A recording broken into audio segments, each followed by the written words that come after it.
کی ساری زندگیاں وقت ہیں ثابت کرنے کا کہ عجیب اس کی کس طرح ایک تخلیقی نو ہوتی ہے.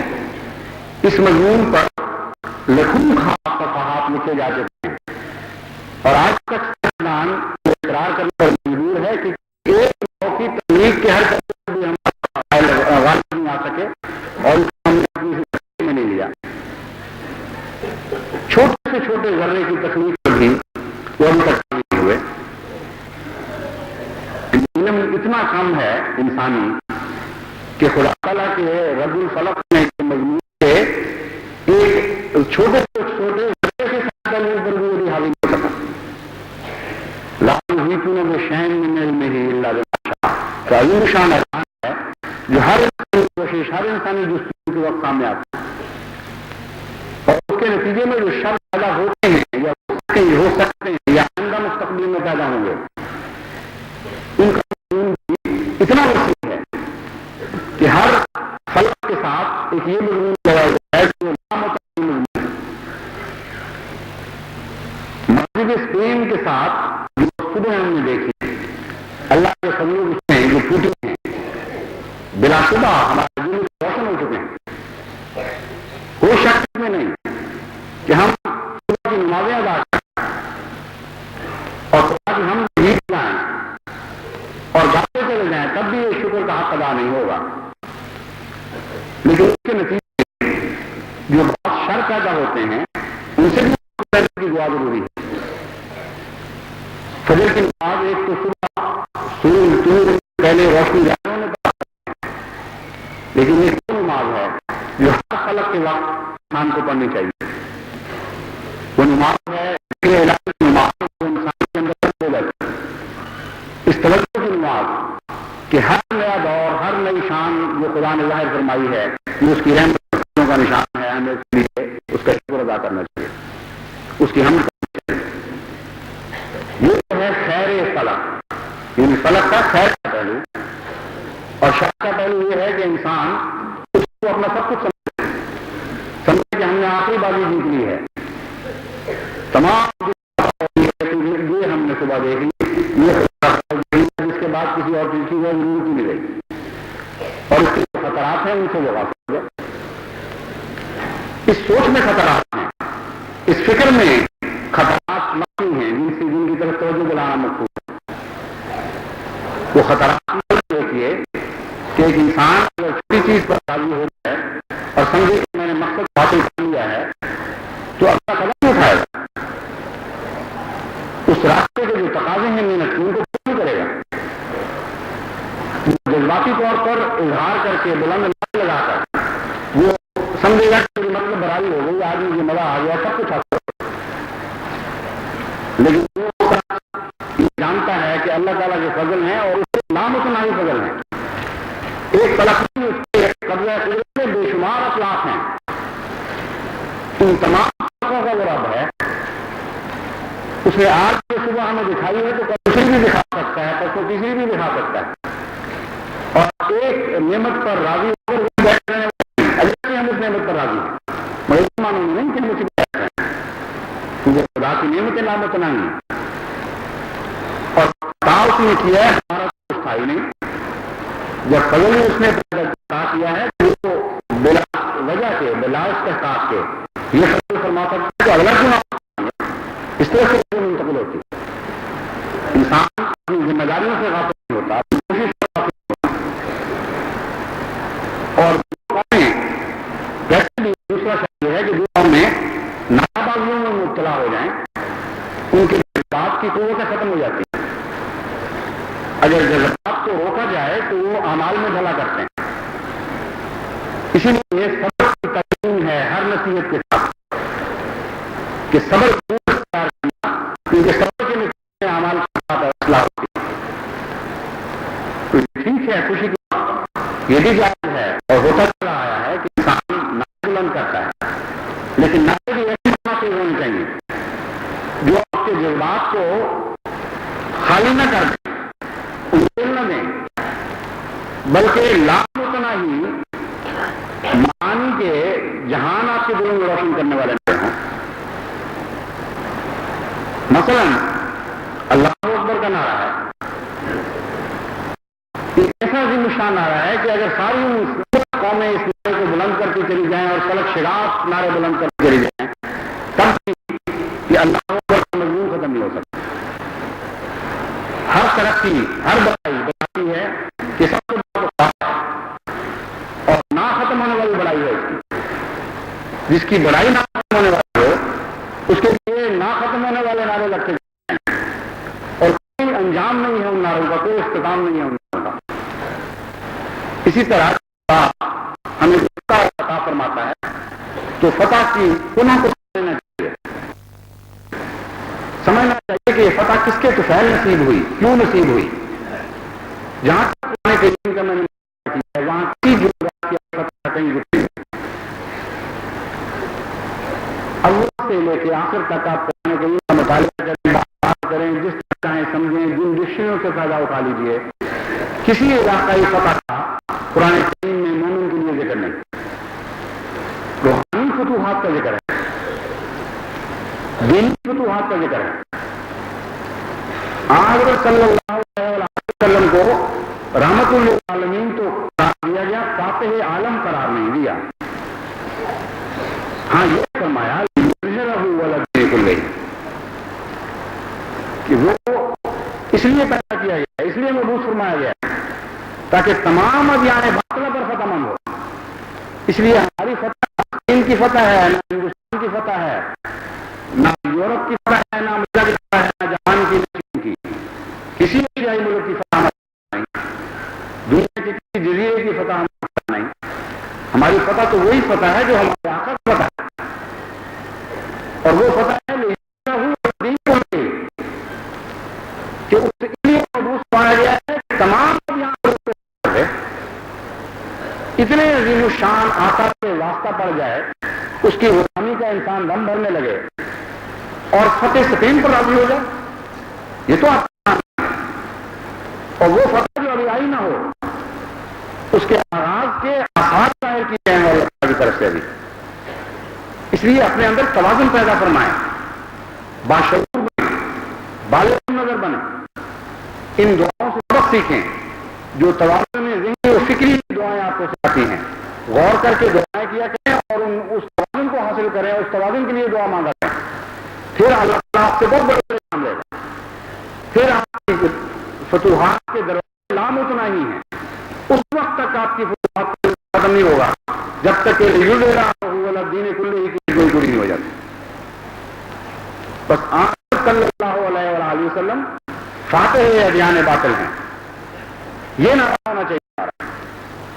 کہ اے اللہ اس فاتح ادیان باطل پر سلام بھیج اور درود بھیج، جس کی رحمتوں اور برکتوں سے ہم قدم آگے بڑھا رہے ہیں، اس کے ہمیں تو نعمت ہو رہی ہیں، نعمتوں پر آج ہم خوب راضی ہیں، لیکن ان معنوں میں راضی نہیں ہوگی۔ تیرا وہ جس کے ساتھ ہم وابستہ ہو گئے وہ ساری اس کی ذات کے ساتھ وابستہ ہے، جب تک وہ حاصل نہیں کریں گے ہم راضی نہیں ہوں گے۔ اس لیے رضا کے دو معنی ہیں، ایک پہلو سے ہم ہر حال میں راضی ہیں، تو طرف سے تب بھی راضی ہیں، تیری طرف سے چھوٹی ہو یا بڑی ہو، لیکن ایک رضا ہے ایسی جس کے بعد آگے کوئی اور خواہش پیدا نہیں ہوتی، وہ رضا موت کی نشانی ہے، وہ رضا زندگی کی علامت نہیں ہے۔ اس لیے دوسرے معنوں میں رضا کے ایک نہ ختم ہونے والی بات ہے جو ہمیں اپنے رب کے حضور پیش کر جانا چاہیے، اور حضرت صلی اللہ علیہ وسلم پر ہر فتح کے وقت بھیجنے چاہیے کہ جتنے بھی ادیان باطلہ یا ان کے اجزاء فتح ہوں گے ہمارے ہاتھوں پر انشاءاللہ تعالیٰ، یہ ان سارے کی حضرت محمد مصطفیٰ صلی اللہ علیہ وسلم کے ساتھ رہتے رہے ہیں۔ ہم تو اپنا غلام ہیں آقا کے، جس کے یہ چھوٹی چھوٹی فتوحات نصیب ہوتی ہیں۔ اللہ تعالیٰ ان فتوحات کے دروازے وسیع کرتا چلا جائے، نیا میدان ہمیں نظر آئے قربانی کے، اور اللہ تعالیٰ کے حضور عزت کے ساتھ قربانیاں پیش کرنے کے بعد ہم لوگ پیش کریں، اور حضرت محمد مصطفیٰ صلی اللہ علیہ وسلم کے قدم کی برکت سے وہ قربانیاں قبول ہوں اور نئی نئی فتوحات کے دروازے ہم پر چلے جائیں۔ خدا کرے کہ ایسا آج چونکہ اجتماع ہے خدا اور اللہ تعالیٰ کے فضل سے جو مل رہی ہیں بہت ہی خوشکن ہے، حاضری کی تعداد تھی، سائیکلوں پر آنے والوں کی تعداد تھی، اور نئے نئے انہوں نے ریکارڈ قائم کیے ہیں چھوٹے چھوٹے، لیکن ان قانون تھے کہ ہر چھوٹی سی حرکت پر بھی ہونا چاہیے، ہم بہت ہیں، لیکن کے ساتھ ان چھوٹے چھوٹے فضلوں کو بڑھاتا چلا جائے، لامتناہی کرے، ہمیشہ ہم ترقی کی اگلی منزل پر قدم رکھتے چلے جائیں اور کسی ایک جگہ ہمارے لیے قرار کا مقام نہ آئے۔ اس اجتماع کے وقت عموماً یہی دستور چل رہا ہے کہ دینی خیال کی وجہ سے نمازیں جمع کی جاتی ہیں، زور اور اثر کی نماز جمع ہوتی ہیں، جمع ہوں گی، جمعے کے ساتھ اثر کی نماز جمع ہوگی۔ اجتماع میں جو شامل ہوں گے وہ زور اور اثر اور مغرب اور عشاء جمع کرتے ہیں، لیکن مسجد مبارک میں یہ نمازیں اپنے آپ پر ہوا کریں گے، وہاں جمع کرنے کی کوئی ضرورت نہیں ہے۔ اس لیے اللہ تعالیٰ ہم نماز اثر یہیں جمع کریں گے، 3:30 بجے انشاءاللہ تعالیٰ افتتاح ہوگا۔ چند منٹ آگے پیچھے انتظام کی دقتوں کی وجہ سے ہو جائیں تو الگ بات ہے، عموماً 3:30 یا 3:45 تک انشاءاللہ تعالیٰ افتتاح ہو جائے گا، تو جو دوست شامل ہو سکتے ہیں اس میں شامل۔